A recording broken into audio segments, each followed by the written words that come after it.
اس میں دیکھیں نا یعنی ان کی جو گڈ لک تھی، یعنی جو میں نے ابھی آپ سے عرض کیا نا کہ اس کارٹیزین مائنڈ سیٹ سے ان کے ہاں جو ڈیولپ ہوئے کچھ ایتھکس وہ بڑے شاندار تھے.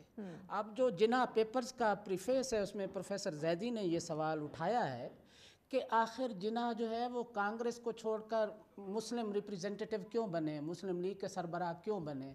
تو کچھ لوگوں نے وضاحتیں دیں کیونکہ کانگریس میں ایک گلیکسی تھی پوری قیادت کی، تو ان کے لیے ادھر اتنا سکوپ نہیں تھا، اس لیے وہ آ گئے مسلم لیگ میں. تو پھر پروفیسر زیدی نے اس بات کو رد کیا ہے کہ ان کی کامیابی اس میں نہیں تھی. ان کی کامیابی یہ تھی کہ he was committed to substance rather than symbols. He was committed to reason rather than emotion.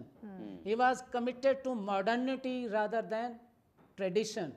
یہ ایسے ایکسکلوزیو فیچرز تھے ان کی شخصیت کے کہ جنہوں نے ان کو اپنی پوری کنٹمپریری قیادت سے جو ہے ڈسٹنگوش کر رکھا تھا.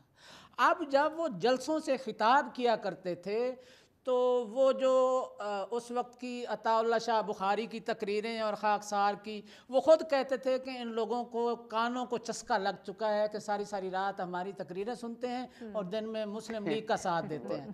تو قائد اعظم جب ان جلسوں سے خطاب کرتے تھے تو یہ بر صغیر کی تاریخ میں پہلی دفعہ ہو رہا ہے کہ وہ اس میں جو گفتگو کر رہے ہیں ایسا لگ رہا ہے کہ جیسے کسی بار ایسوسیشن سے خطاب کر رہے ہوں. وہ ویل ریزنڈ آرگومنٹ سامنے لاتے تھے. قوم نے بھگت لیا تھا ٹریڈیشنل ریمیڈیز جتنی ہم نے آزمائیں خلافت موومنٹ سے. قائد اعظم نے اعلانیہ خود کو ڈسٹینس کیا. قائد اعظم نے اعلانیہ جو ہے نا برٹش کو جو ان کی جو چیزیں ہٹ کر تھیں موریلٹی سے یا پرنسپل سے ان کو کرٹیسائز کیا. آپ دیکھیں بھگت سنگھ کا جو واقعہ ہوتا ہے، ان کو جب پھانسی دی جاتی ہے تو پوری سب کانٹیننٹ کی جتنی لیڈرشپ ہے کسی نے پرزور موقف میں بھگت سنگھ کے مقدمے پر ایسا جامع موقف اختیار نہیں کیا جو لیجسلیٹو کونسل میں قائد اعظم نے اختیار کیا ہے. اب پھر یہ دیکھیں کہ یعنی جو شاہ ولی اللہ کا جو ایک کلٹ ان سے جنم لیا، یعنی ریوائولزم کا، جو جس کے سید احمد بریلوی جس کے جو ہے علمبردار ہیں، وہ ریوائولزم کا کلٹ فیل ہو چکا تھا کیونکہ وہ تاریخ کے شعور سے عاری تھا. ان کی کمٹمنٹ پہ ہم کوئی سوال نہیں اٹھا سکتے، ان کی قربانیوں پہ ہم کوئی سوال نہیں اٹھا سکتے، ان کی جان نثاری جو ہے غیر متنازع ہے. لیکن سوال یہ ہے کہ محمد صلی اللہ علیہ وسلم کا جانشین ہوتے ہوئے کیا وہ اپنے عہد کا لمس رکھتے تھے؟ تو سوری ٹو سے ان میں وہ چیز نہیں تھی.